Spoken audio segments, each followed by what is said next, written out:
Salut tout le monde, c'est Ewok et aujourd'hui on se retrouve pour former la transmon de la boucle temporelle. Alors oui, je sais, il fallait qu'on fasse les XP PvP sur les îles, c'est même moi qui l'ai dit. Mais sachez pour ma défense que je n'ai pas d'excuses.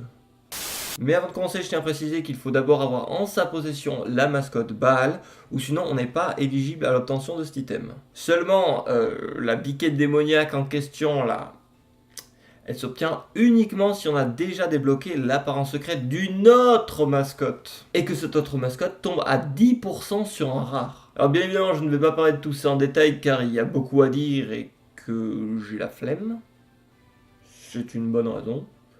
Mais aussi que beaucoup d'autres youtubeurs bien plus charismatiques en ont déjà parlé avant moi et donc ça ne servira à rien que je rajoute une couche. Bref, dans cette vidéo, je ne parlerai que de la dernière étape de cette chasse au trésor. Ou presque. Alors en fait, j'aimerais aborder une chose en particulier, et après promis, je lance l'épisode, c'est l'obtention de la mascotte Baal. Sur le guide de Mamie Twink, il est écrit que le scénario de Una, celui où on la protège des dévoreurs d'âmes, est la dernière étape afin d'acquérir l'apparence secrète de la mascotte. Mais en fait, non pas du tout, il reste une dernière mission à accomplir, c'est celle de lui faire visiter le monde. Un bon moyen de savoir si votre mascotte a débloqué ou non son apparence secrète est de l'invoquer, de la cibler et de lui faire un câlin. Si elle vous le rend, c'est que vous êtes éligible à l'obtention de Baal, ou sinon je vous invite à vous rendre à ses coordonnées en sa compagnie. Et la macro suivante vous permettra de vous rendre compte de l'avancement de cette dernière partie. Et si malgré tout ça, comme moi, votre Una, elle veut pas affaiblir Baal, ah non mais je vous l'ai dit, hein, moi j'ai une poisse légendaire. Hein. N'hésitez pas à prendre le temps d'un aller-retour à Hurlegland afin d'aller retirer ou mettre votre mode PVP. Alors je sais c'est tout con dit comme ça, mais c'est comme ça que pour moi ça me l'a débloqué. Voilà, c'est tout ce qui m'a marqué concernant les étapes précédentes de l'épisode d'aujourd'hui. Donc maintenant on peut le commencer.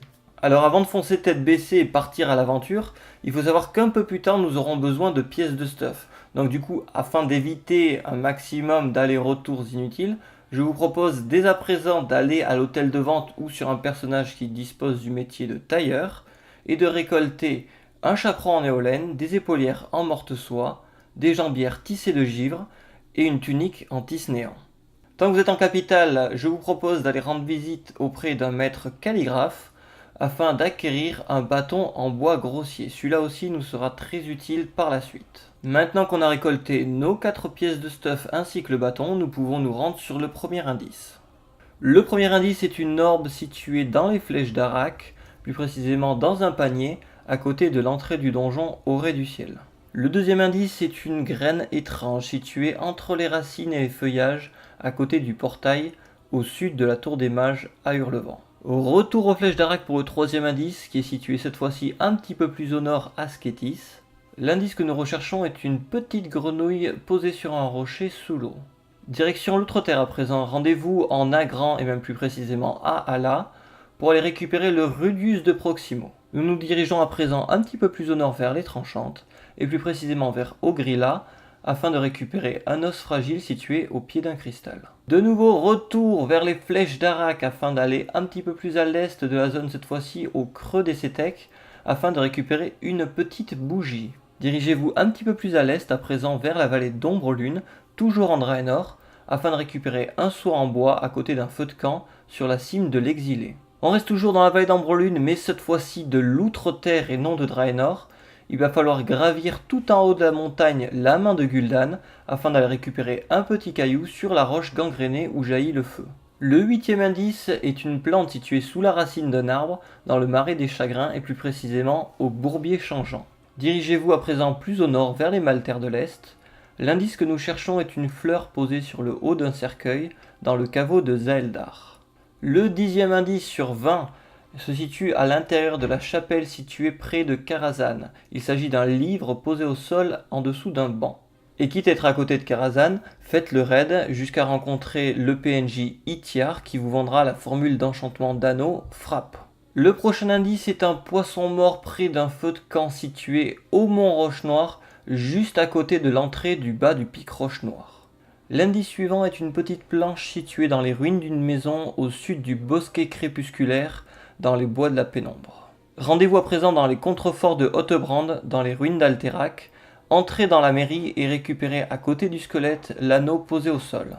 Rendez-vous un peu plus dans le sud à présent dans les terres ingrates, et plus précisément à Lumèche-sur-Mer, à l'est de la carte. Quand on rentre dans l'auberge, on s'aperçoit qu'il y a un énorme banquet de dressés, et l'indice que nous cherchons est une pomme située sur la table. On continue vers le sud afin de rejoindre les Terres Foudroyées et l'Hôtel des Tempêtes à l'ouest de la zone, afin de ramasser une dent brisée à proximité d'un crâne. On remonte vers les Steppes Ardentes afin de récupérer un casque usé sur un squelette au sud du mont Roche-Noire. Direction Dalaran en Orfandre à présent, afin de récupérer une petite feuille entre les deux jardinières à proximité du monument à Antonidas. Et quitte à être en Orfandre, dirigez-vous vers les Grisonnes afin d'aller récupérer la fourrure percée vendue par le commerçant de la Tremblay. Il s'agit du dernier des items dont on aura besoin par la suite. On retourne à présent en Outre-Terre dans la forêt de Terokar. Nous nous dirigeons au sud d'Oshindun, juste devant l'entrée du donjon le labyrinthe des ombres. L'indice que nous cherchons est un bout de tissu situé dans une cagette sous la tente. Direction les hautes terres du crépuscule pour l'avant-dernier indice, il s'agit d'une stèle brisée juste devant l'entrée de Grim Battle. Le dernier indice est une torche éteinte située en Ferralas, vers les ruines d'Isilgen au sud de la zone.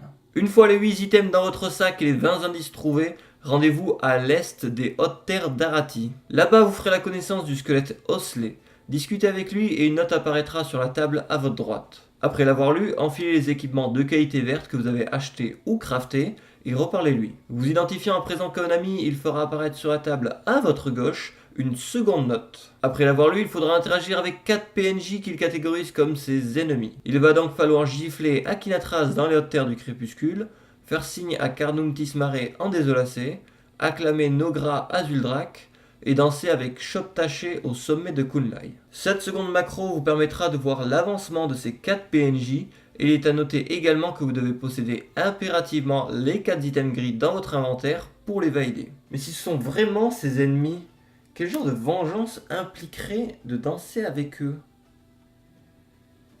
Battle de danse! Une fois Osley vengé, retournez lui parler et une troisième note apparaîtra au bord de la cheminée. Allez à présent dans son champ aux coordonnées 88-69 afin de manger une patate pourrie. Une? Non. 144 à cette vitesse! Et si vous en mangez une 145e par accident, vous n'avez plus qu'à supprimer le bœuf et tout recommencer!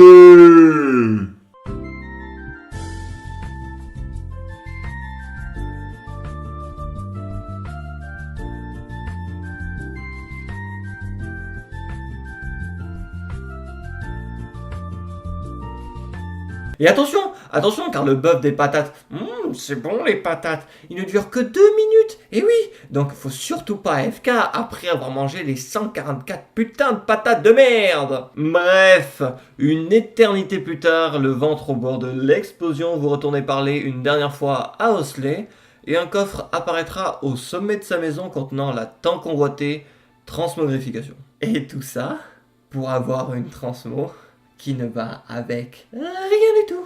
Non mais faut être un grand malade pour former des trucs aussi idiots. Oh, pas un grand malade. Il y a bientôt son brune là dans pas longtemps. Faudrait que je commence à farmer la réputation et les petits. Parce que du coup je peux aussi avoir la monture, je pourrais aussi farmer des coffres en PVP. Ah ouais, il y a aussi les mascottes.